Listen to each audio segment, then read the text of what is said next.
नमस्कार दोस्तों, ये मेरा नया चैनल द ईपीएफओ गुरु है, जहां मैं आपको देश विदेश की बड़ी बड़ी खबरें सरल और सीधे शब्दों में समझाऊंगा। यहां मैं पेंशन, आपकी जेब, आपकी मासिक यात्रा और आम आदमी की जिंदगी पर असर वाले हर जजमेंट की सच्ची तस्वीरें बिना किसी लड़के और दिखावे के आपके सामने रखूंगा।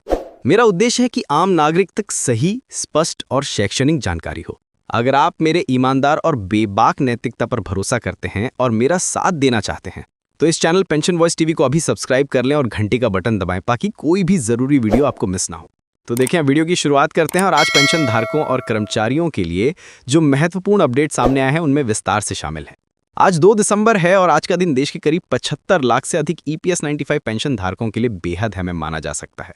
सालों से जिस इंतजार था, जहां के लिए आपके पास कई चित्र, यात्रा के नमूने, अदालत के चक्कर, उन साजिशों का असर अब धीरे धीरे दिखने लगा है। ये सिर्फ पेंशन की संपत्ति नहीं है, आपके सम्मान, आपके आत्मसम्मान और आपके बुजुर्गों की जीवन की सुरक्षा का सवाल है। आज की पूरी रिपोर्ट में हम इस बात को सरल भाषा में समझेंगे। सुप्रीम कोर्ट की हाल की कार्यवाहियों के बाद जो नया ढांचा तैयार किया जा रहा है, उसमें पेंशन को शामिल करते हुए 4 अलग अलग विचारधारा में अलग अलग मानदंड कैसे रखे जा रहे हैं, कौन कौन सी श्रेणियां बन रही हैं और मोटे तौर पर किसे क्वीन पेंशन मिलने की संभावना है।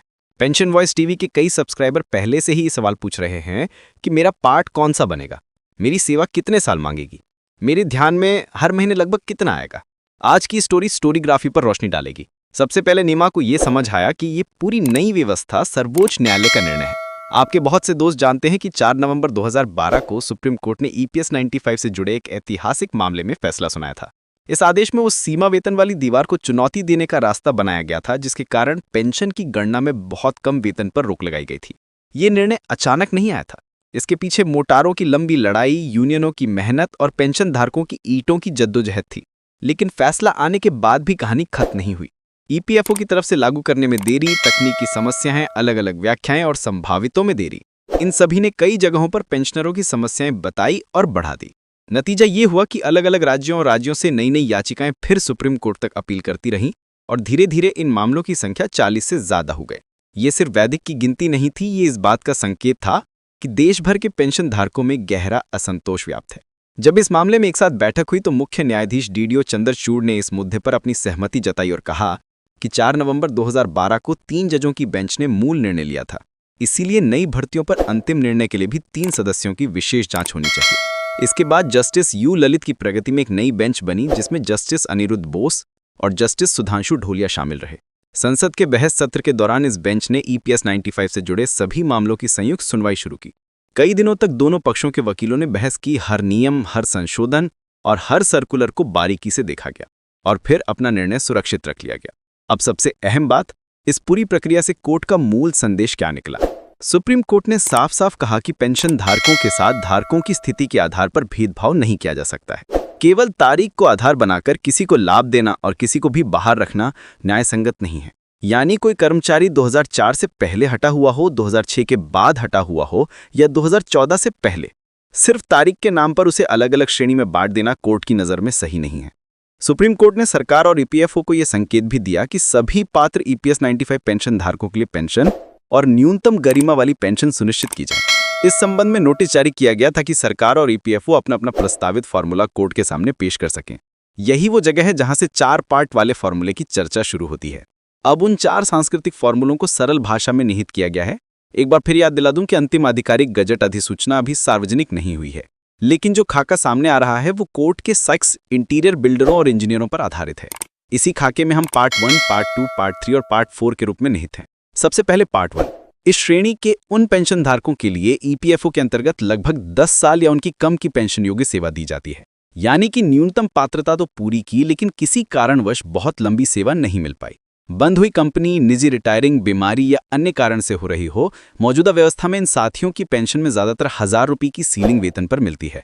इस सीमा पर 10 साल या उनकी कम सेवा के बाद जो पेंशन फार्म है वो औसत रूप से 1400 से 1600 रुपये मासिक के आसपास बैठती है। आज की महंगाई के लिए ये नोट किसी के लिए भी नहीं है।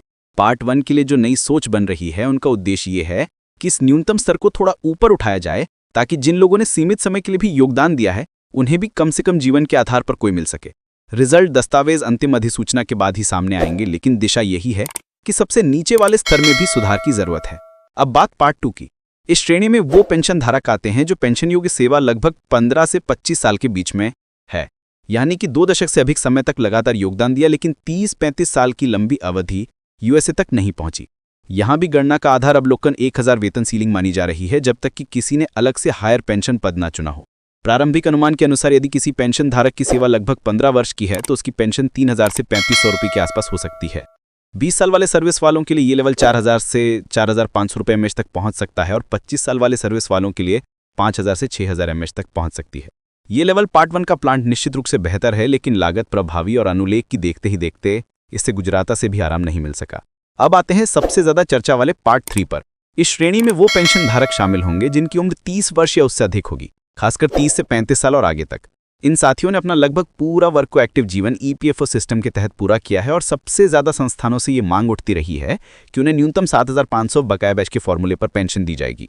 रिपोर्ट्स के मुताबिक करीब 30 साल से 7000 से 8000 रुपये के बीच में पेंशन का लाभ मिल रहा है। इसके अलावा 35 वर्ष या उससे अधिक उम्र के लोगों के लिए प्रोटोकॉल पेंशन वैध सेवा, उनके लिए 500 रुपये की फिक्सचर पेंशन और उसके ऊपर अलग से डीए जोड़ने का फॉर्मूला सामने है। यही वो मांग रही है जो प्राचीन काल से ही धरनों, रही और नमूनों में दोगुनी होती जा रही है। ईपीएस 95 पेंशनरों के लिए न्यूनतम 7500 एसटीवीडीए डीए, लेकिन यहाँ एक महत्वपूर्ण शर्त है। 7500 एडवांस डीए वाला लाभ हर व्यक्ति को आपका नहीं मिलेगा। प्रारंभिक संकेत ये संकेत देते हैं कि ये सुविधा केवल 35 वर्ष या उससे अधिक की पेंशनयोग्य पेंशन धारकों को दोषी मानती है, जिनकी पेंशनियों की सेवा पूरी है और पंजीकरण रिकॉर्ड ईपीएफओ के पास स्पष्ट रूप से दर्ज है। अगर आपकी सर्विस 31, 32 या 33 साल की है तो आप पार्ट 3 में तो आएगा, लेकिन 7500 वाले फिक्स फार्मूले के लिए अतिरिक्त शर्त लागू हो सकती है। इसीलिए जरूरी है कि आप अपना service record, joining date, placement date और ईपीएफओ की पासबुक अच्छी तरह से मैच कर लें। अब बात कर रहे हैं पार्ट 4 की, जो सबसे आकर्षक लेकिन सबसे तकनीकी हिस्सा है। ये श्रेणी उन पेंशन धारकों के लिए है जो सर्वोच्च न्यायालय के पदों के बाद हायर पेंशन पदों का चयन या पदयात्रा की प्रक्रिया शुरू की जाती है। इस विकल्प में कर्मचारी और लॉटरी दोनों अपनी वास्तविक नियुक्ति पर पूरा योगदान करते हैं। सिर्फ 15,000 की लिमिट पर नहीं रुकते। पेंशन में भी वही वास्तविक औसत वेतन आधारित है। पार्ट 4 का मूल सिद्धांत ये है कि आपके वास्तविक वेतन का लगभग आधा हिस्सा पेंशन के रूप में मिल सकता है।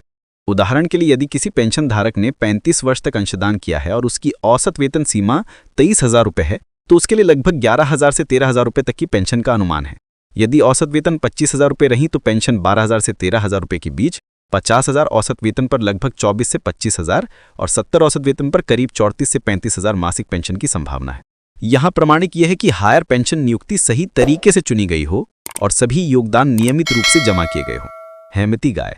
कई दर्शक आशिकंद हैं कि ये पुरानी पेंशन योजना कैसी है। बिल्कुल वैसा तो नहीं है, लेकिन हायर पेंशन वाला मॉडल, जहां औसत वेतन का लगभग आधा हिस्सा पेंशन के रूप में है, वो एक तरह की पेंशन सुरक्षा का एहसास जरूर कराता है। बात यह है कि यहाँ सब कुछ आपके योगदान के रिकॉर्ड पर आधारित है। अब सबसे बड़ा सवाल, ये सब कब से जमीन पर बिका? क्या 4 संवैधानिक फॉर्मूले केवल बैठकों और विश्वविद्यालयों तक सीमित रहेंगे या आपके पेंशन दस्तावेजों में भी बदलाव शुरू होंगे? सुप्रीम कोर्ट ने अपना काम कर दिया, दिशा साफ कर दी, भेदभाव के खिलाफ टिप्पणी कर दी।